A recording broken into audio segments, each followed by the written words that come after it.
తాజా అంశాన్ని చూస్తున్నాం. మదనపల్లె చిన్నారి హత్య కేసు నిందితుడు మృతి చెందాడు. కనసాని వారిపల్లె చెరువులో కులవర్ధన్ మృతదేహం లభ్యమైంది. ఇక మరింత సమాచారం మా ప్రతినిధి నారాయణప్ప నాడు తెలుసుకుందాం. నారాయణప్ప, చెప్పండి, కులవర్ధన్ మృతి వివరాలేంటి?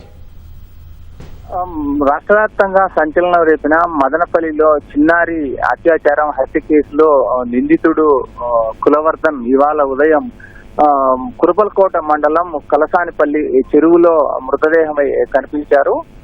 నిన్న ఉదయం చిన్నారి తాత అనుమానం వ్యక్తం చేయడంతో కులవర్ధన్ చిన్నారి కనిపించకుండా పోయే సమయానికి కులవర్ధన్ దగ్గర ఉన్నట్టు పోలీసులకు చిన్నారి తాత తెలియజేయడంతో నిన్న ఉదయం కులవర్ధన్ ఇంటి తలుపులు బద్దలు కొట్టి పోలీసులు ఇంట్లోకి వెళ్లారు. ఆ సమయంలో తలుపులు పగలగొట్టి లోపలికి వెళ్లే సమయంలో అప్రమత్తమైన కులవర్ధన్ పోలీసులకు దొరకకుండా తప్పించుకుని వెళ్ళిపోయాడు. ఆ సమయంలో ఇంట్లో గాలించడంతో నీటి డ్రమ్ములో చిన్నారి శవమై కనిపించింది. ఈ సమయంలో అతని కోసం పోలీసులు గాలింపు చర్యలు చేపట్టారు.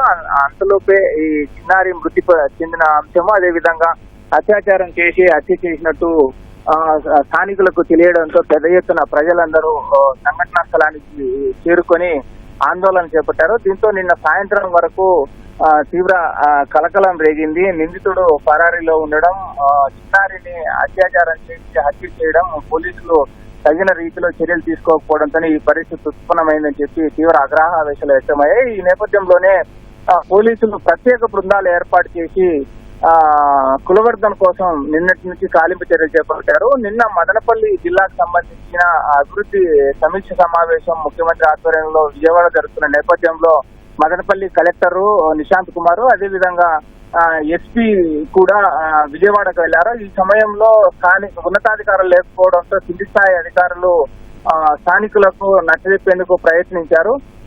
ముఖ్యమంత్రి ఆదేశాల మేరకు, అదేవిధంగా ఉన్నతాధికారులు విజయవాడ నుంచి అమరావతి నుంచి ఉన్నతాధికారుల ఆదేశాల మేరకు కడప ఎస్పీ నచ్చచేత విశ్వనాథ్ మదనపల్లికి చేరుకొని వారితో మాట్లాడి వారికి నచ్చజెప్పారు. నిందితుడిని 24 గంటల్లోనే అరెస్ట్ చేస్తామని చెప్పి, తగిన న్యాయం చేస్తామని చెప్పి వాళ్లకు హామీ ఇవ్వడంతో స్థానికులకు, అదేవిధంగా చిన్నారి కుటుంబ సభ్యులకు వారు శాంతించారు. ఆ సమయంలో నిన్న సాయంత్రం 6 గంటల సమయంలో చిన్నారి మృతదేహాన్ని హాస్పిటల్ తరలించి పోస్ట్ మార్టం నిర్వహిస్తున్నారు. ప్రత్యేక బృందాలు ఏర్పాటు చేసి గాలింపు చర్యలు చేపట్టారు నిన్న రాత్రి అంతా.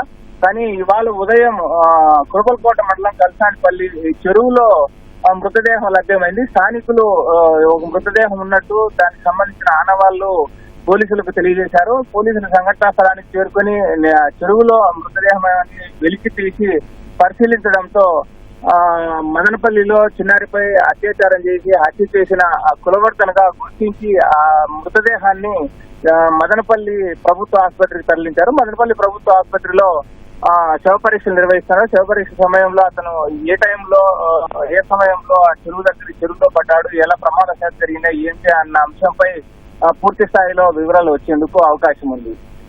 స్థానికులు నిన్న ఆందోళన చేయడం, అదేవిధంగా ఇవాళ ఉదయం కులవర్ధన్ మృతదేహమై కనిపించడంతో చిన్నారి అత్యాచారం చేసి హత్య చేసిన కేసులో న్యాయం జరిగిందన్న అభిప్రాయం కూడా స్థానికంగా వ్యక్తమవుతుంది.